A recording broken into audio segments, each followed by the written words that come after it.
And now, jumping way ahead from the 60s to a year ago or so.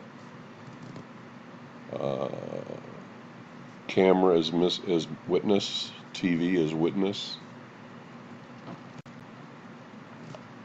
And this I am not going to play.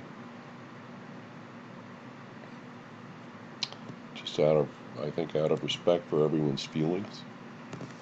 Because I think we've all, or almost all, seen this, some part of this video at some point.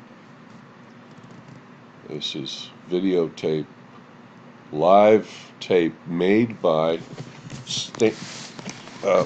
passers-by, people who were witnesses to the event. And all the examples we saw from the 60s, these were taped by professional crews with news cameras that were alerted to be somewhere, as in Selma, for instance, to take video. But now, with the fact that we all have these phones in our hands that are video cameras, everyone can witness events, and we have seen some major impact of video, I guess you could say of television, on world events based on everyone having a camera.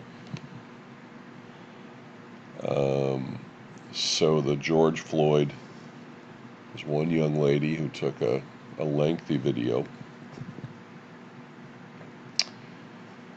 watched over 1.4 billion times. And what is the impact of watching that video? Well, lots of protests, Black Lives Matter protests, which were already going on, but I think the movement was heightened. These took place in cities all over the world, these protests.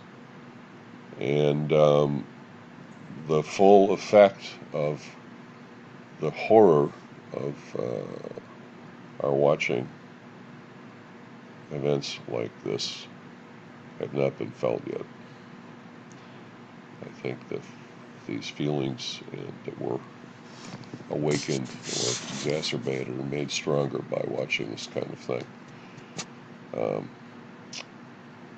as I say, are still working their way through. So it's just after 8 p.m. on May 25th. Okay, I didn't mean to play this, so I apologize. Okay.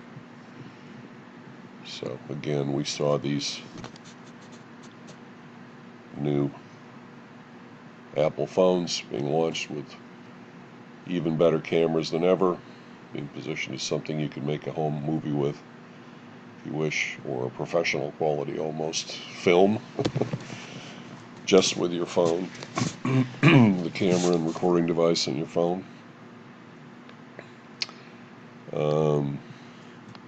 And by the way, speaking of cameras being everywhere, oh, sorry, before I get to that, and of course now video is posted lots of places. It doesn't have to be shown on the nightly news, 6 hours later at 8 p.m. every night. It can be posted immediately on social networks and viewed almost immediately as soon as it happens by those billions of people on the social networks. So the cameras everywhere. This confusing headline is from Fortune magazine.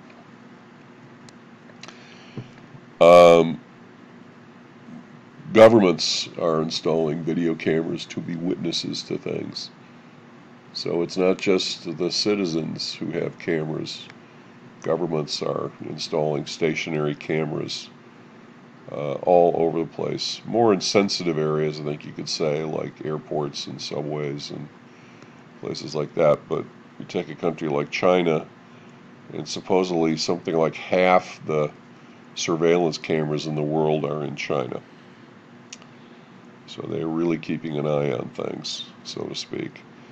And they also have an extensive facial recognition database with, I think, many of the citizens in China are in that database. So if the eye in the sky sees something, they'll figure out who you are if you're the one doing it pretty quickly. So the television is a live witness. We've seen now, starting back in the early 60s, jumping ahead to the fact that thanks to new technologies, we can all be witness, or we can all be seen. Yeah. Okay, we're going to talk about children's TV now, but I'm going to stop this and we'll pick up with a new topic, children's TV.